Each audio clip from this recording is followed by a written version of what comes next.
এ তরুণ যুবকেরা জমি জায়গা সম্পত্তি দেখতে গিয়ে সালমান ফারসি একজন বায়ামার ধর্মযাজকের সঙ্গে দেখা হলো। নাসারাদের পণ্ডিত তিনি একটা তৎকালীন যুগের আসমানি কিতাবে পণ্ডিত যারা, এই আসমানি কিতাবে পণ্ডিত যারা বায়ামার দোস্ত আমার আহলে কিতাবের অন্তর্ভুক্ত যারা, তাদের মধ্যে নাসারাদের একজন পণ্ডিত ছিল। বাবা সেই নাসারাদের একজন পণ্ডিতের সঙ্গে মোলাকাত একটা হুজরার ভিতরে বায়ামার একটা ছোট্ট ঘরের মধ্যে তিনি আছেন। কিছু শিষ্যদের তিনি আসমানি কিতাব থেকে তিনি বোঝাচ্ছেন, এইভাবে তিনি তাদেরকে কিছু উপদেশ দিচ্ছেন। সালমান ফারসি বায়ামার তিনি জমি জায়গা দেখতে গিয়ে সেই আসমানি কিতাবে পণ্ডিত নাসারাদের পণ্ডিতের হুজরার সামনে গিয়ে দাঁড়িয়ে গেছেন, তার বক্তব্যগুলো শুনছেন। বায়ামার তার মিষ্টি ব্যবহার, কত সুন্দর কথাবার্তা, তার বলার ভঙ্গিমা, তার ব্যবহার আচারে মুগ্ধ হয়ে সালমান ফারসি তিনি মন দিয়ে শুনছেন। অনেক বড় ঘটনা, আমি লম্বা চওড়া বলবো না, খালি একটু টাচ দিয়ে আপনাদের মনে করার।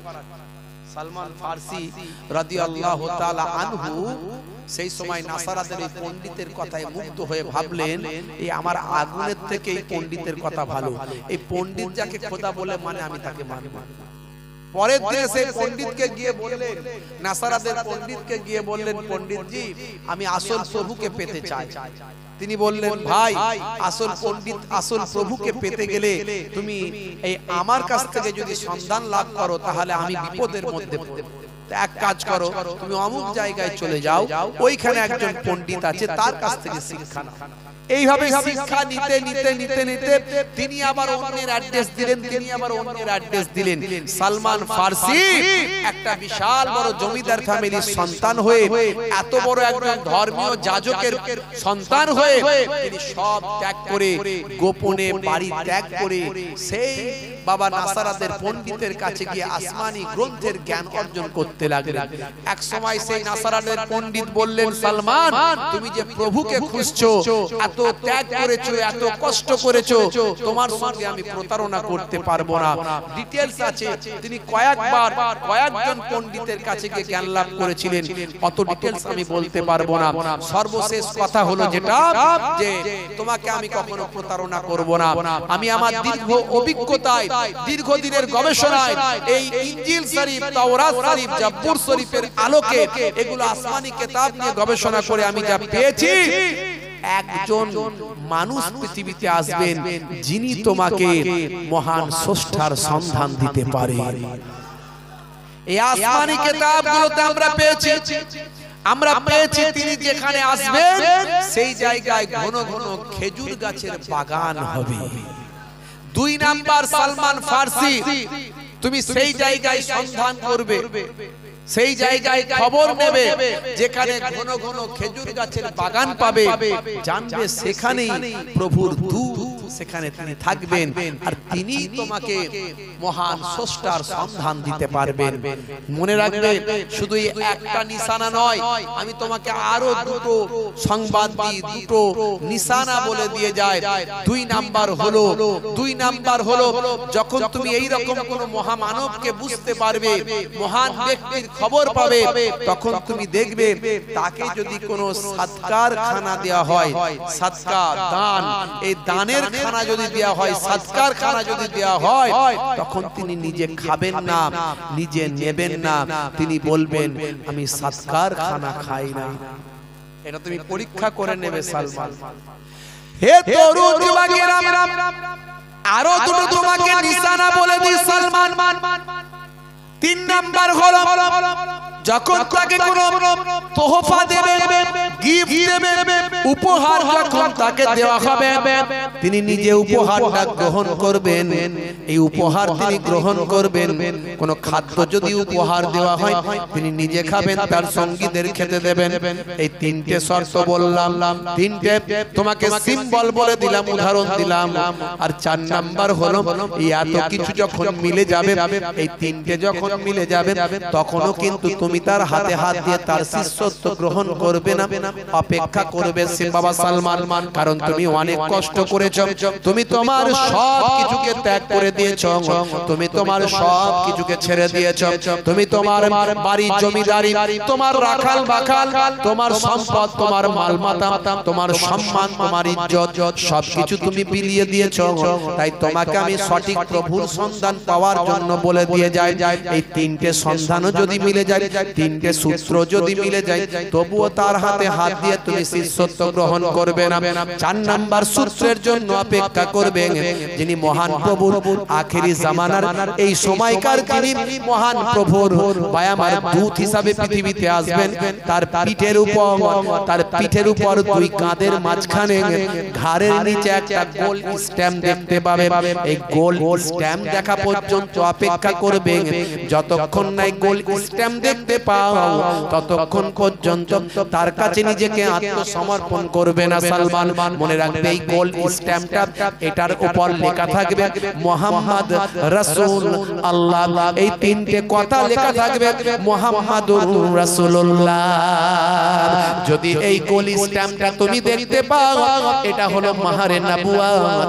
এই মাহারে নবুয়তটা যদি পাও, নির্দ্বিধায় তার হাতে হাত দিয়ে তার ধর্ম গ্রহণ করে নিও। এই 4টে সূত্র বলে দেয়া হলো। সালমান ফারসিকে ছেড়ে দিল, নাসারাদের পণ্ডিত ছেড়ে বিদায় দিল।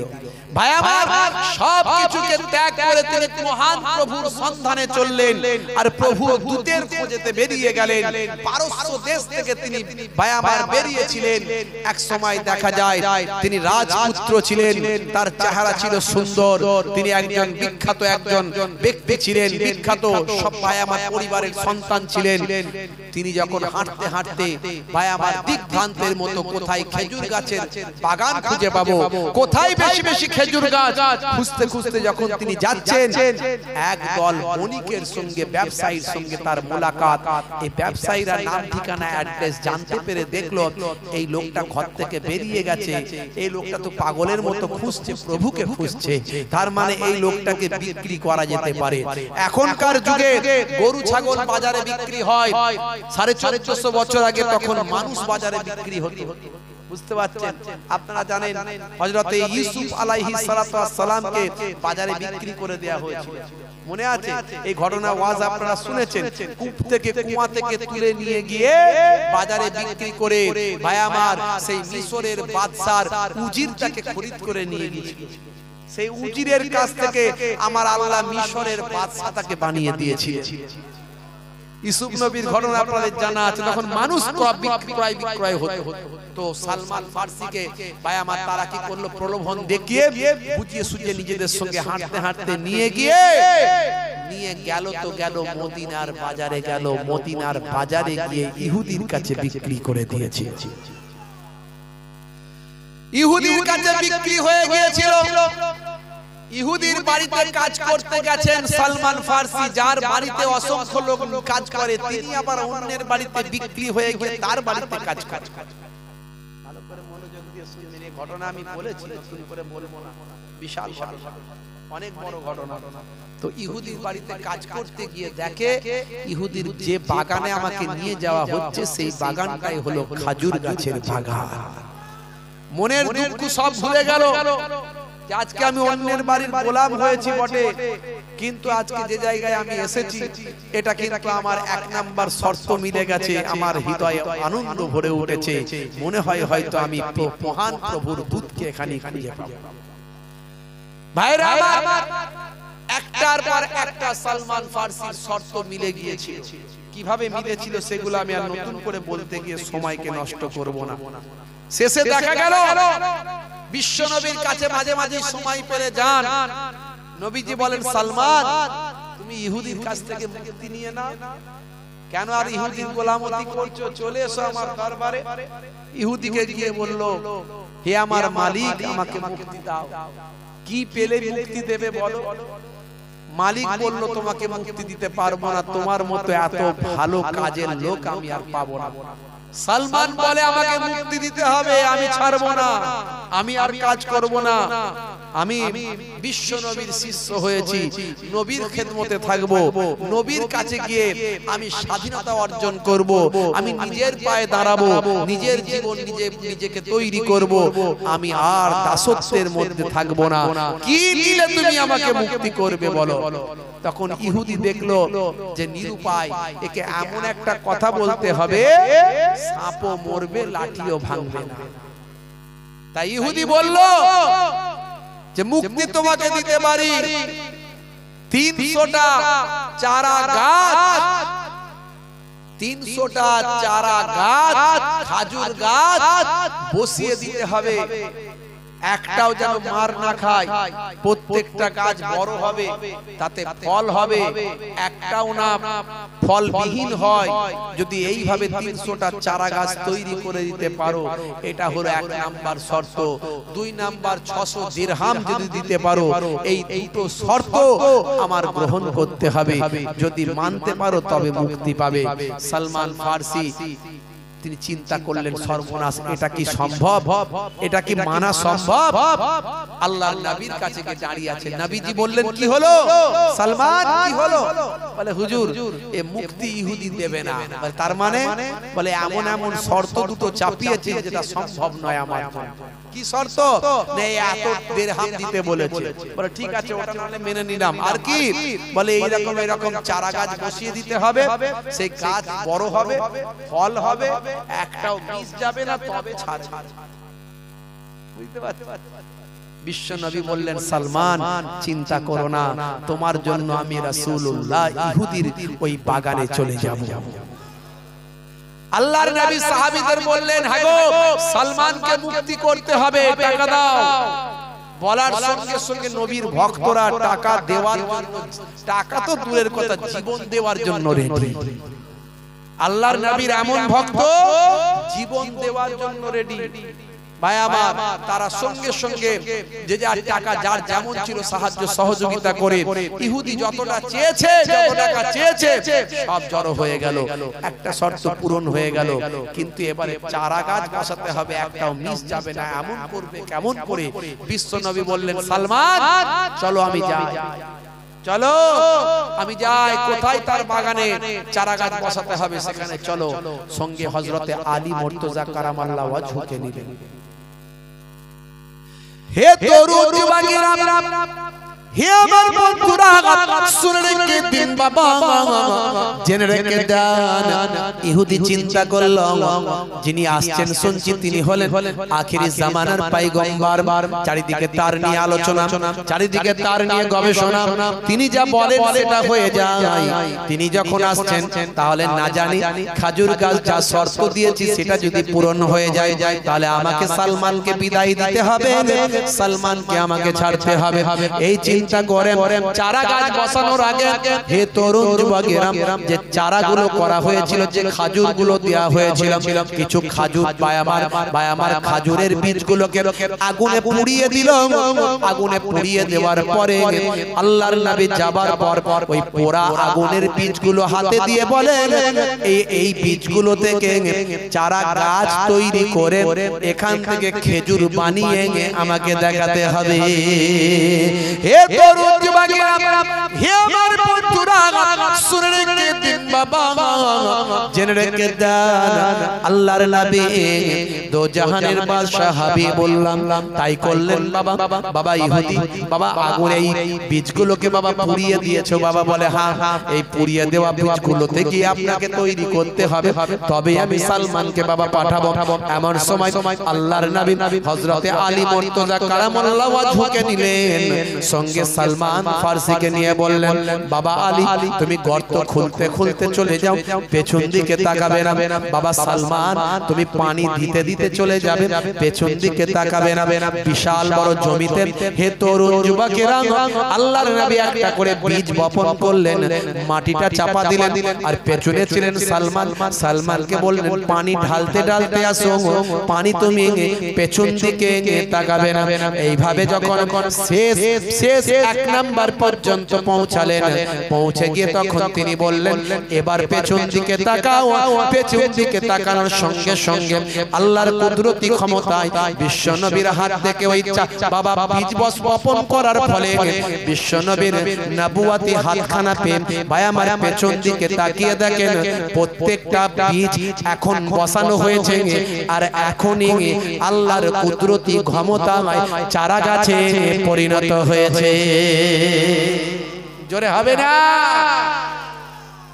অল্প কিছু দিনের মধ্যে আমার আল্লাহ ওই চারা গাছগুলোকে এত দ্রুত বাড়িয়ে দিলেন এবং সেই চারা গাছ বড় হয়ে অটোমেটিক আল্লাহর কুদরতি ক্ষমতায় যে ফলটা দিতে শুরু করলো সেই ফলটা হলো কালো খাজুর। কালো খাজুর বিশাল ভাই আমার টেস্টি, ভীষণ টেস্টি, পৃথিবীর এক নাম্বার শ্রেষ্ঠ খাজুরে পরিণত আল্লাহ করলেন। সেই খাজুরটার নাম হলো আজুয়া খাজুর। জোরে হবে না? জোরে হবে না? আমার এই গুগল সার্চ করতে গিয়ে হঠাৎ যে গুগলের নিউজ গুলো দেয় সেই নিউজে দেখাচ্ছে হার্টের জন্য উপকারী একটা ফলের নাম হলো আজুয়া খাজুর। আজকে যেটা তারা গুগলে লিখছে 1450 বছর আগে আল্লাহর নবী জানিয়ে দিয়েছিলেন। এক সাহাবী শরীর অসুস্থ ছিল, আল্লাহর নবী গিয়ে দেখলেন তার বুকে ব্যথা, আল্লাহর নবী তাকে আজুয়া খাজুর খাওয়ার পরামর্শ দিলেন। নবী বললেন, হে সাহাবী তুমি আজুয়া খাজুর খাও, আমার আল্লাহ তোমার বুকের ব্যাধিকে দূর করে দেবে। তাই আজও ভাই আমার স্বাস্থ্য বিশেষজ্ঞরা বলেন যাদের হার্টের সমস্যা আছে আজুয়া খাজুর খেলে তাদের হার্টের উপকার হবে। জোরে হবে না? বন্ধুরা আমার, তরুণ যুবকেরা আমার, শুধু তাই নয়, শুধু তাই নয়, বিশ্বনবী বলেছেন সকালবেলা খালি পেটে সকালবেলা যদি কেউ 7টা আজুয়া খাজুর খায় সারা দিন তার শরীরে কোনো বিষক্রিয়া কাজ করবে না। সারা দিন তার শরীরে কোনো বিষক্রিয়া কাজ করবে না। হাদিসের মধ্যে এসেছে আপনি যদি সকালবেলা খালি পেটে 7টা আজুয়া খাজুর খান সারা দিন কোন রকম বিষক্রিয়া আপনার শরীরে কাজ করবে না। এটা শুনতে আপনি আমি অবাক হতে পারি, কিন্তু এটা পরীক্ষিত 2020 সালের 20 মার্চ। জায়গার নাম হলো ইংল্যান্ড। হে তরুণ যুবকেরা, হে আমার বন্ধুরা, হে আমার মুরব্বিয়ানেরা, ইংল্যান্ডের ম্যানচেস্টার বিশ্ববিদ্যালয়ের হল ঘরে 2020 সালের 20 মার্চ একটা ভাই আমার বিভিন্ন রিলিজিয়াসের উপর, বিভিন্ন ধর্মশাস্ত্রের উপর পণ্ডিতেরা গিয়ে সেখানে ভাই আমার মিটিং করেছিলেন।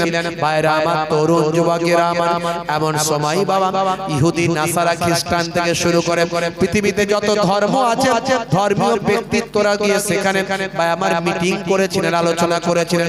বিভিন্ন ধর্মশাস্ত্রের উপর তারা রিসার্চ করেছিলেন, বিভিন্ন ধর্মশাস্ত্র নিয়ে তারা গবেষণা করেছিলেন। ধর্ম বাধা নয়, ধর্ম বিপদ নয়, ধর্ম অশান্তি নয়, এইভাবে তারা একটা সেমিনার করেছিলেন। মুসলিম ধর্ম, ইসলাম ধর্মের পক্ষ থেকে যিনি ছিলেন তার নাম হলো আসরার রাশিদি। এই আসরার রাশিদি সেখানে ভাই আমার ইসলামিক রিলিজিয়াসের উপর তিনি সেখানে কথা বলেছিলেন। হে তরুণ যুবকেরা, হে আমার বন্ধুরা, শুনে রেখে দিন বাবা, জেনে রেখে দেন, এমন সময় নাসারাদের একজন পণ্ডিত, নাসারাদের একজন ধর্মীয় যাজক, তিনি মুচকি হেসে আনন্দের ছলে তিনি বলেছিলেন, হে আসরার রাশিদি, আপনার নবী যা বলেছেন, আল্লাহর কোরআন যা বলেছেন, আজকের যুগে সত্যি বহু বহু বহু বহু কথা আজকের যুগে বিজ্ঞান আর বাস্তবতায় প্রমাণিত হয়, কিন্তু একটা কথা আমার মাথা ঢোকে না। আপনার নবী 1450 বছর আগে বললেন 7টা আজুয়া খাজুর যদি খাওয়া হয় সেই দিন তার শরীরে কোন রকম বিষক্রিয়া কাজ করে না। ভাই আসরার রাশিদি, এই কথাটা কেমন ভাবে আপনি মেনে নিতে পারে? সব মানতে পারি, এটা কেমন করে মানা যায় আপনি বলুন তো একটুখানি। ভাই আমার, আসরার রাশিদি যেহেতু ইসলামিক রিলিজিয়াসের উপর কথা বলছেন, তাকে পেছন থেকে আনন্দের ছলে আঘাত করলো, আনন্দের ছলে আঘাত করলো। আশেপাশে আছেন, এদিক ওদিক ছড়িয়ে ছিটিয়ে আছেন, ভক্তি ভরে হাই করো একটু, রিভাব টিভাব দিয়ে একটু সাউন্ডটা ঠিক করতে হবে তো। মহাপাতের সঙ্গে সকলে পড়েন ইয়া নবী সালামু আলাইকা ইয়া রাসূল সালামু আলাইকা ইয়া হাবিব সালামু আলাইকা সালাওয়াতুল্লাহ আলাইকা আজ হ্যাঁ ঈদে এ মুবারক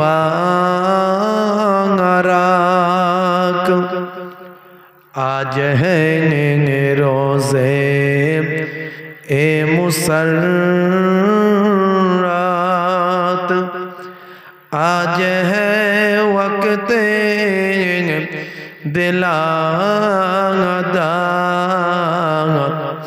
आज है मिलाद आदे हाज़रात या नबी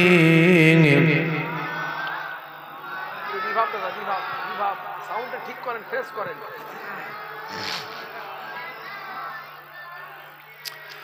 या हबीब सलामु अलाइका सलावतुल्लाह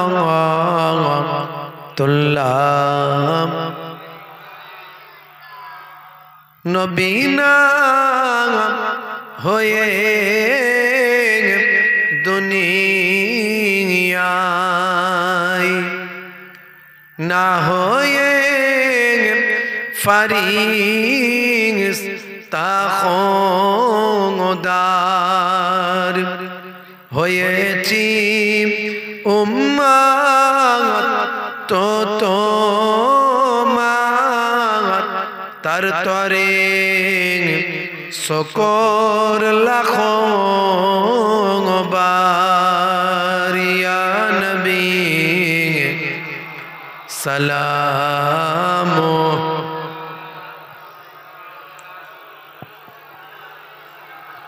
या हबीब सलामो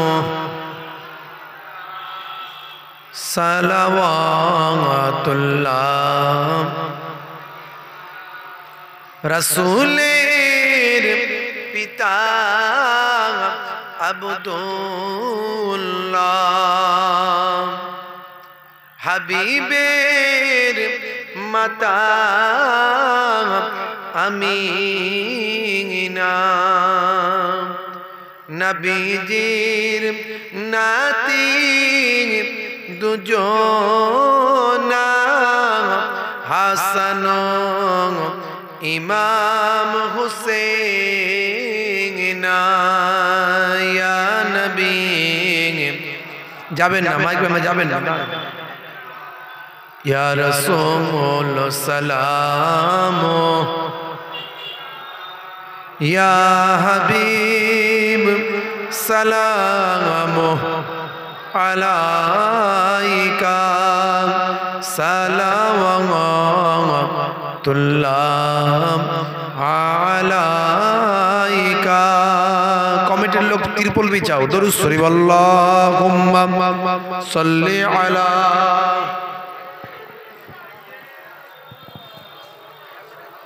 তোরা মাইক এরকম সাউন্ড কেন বলো তো?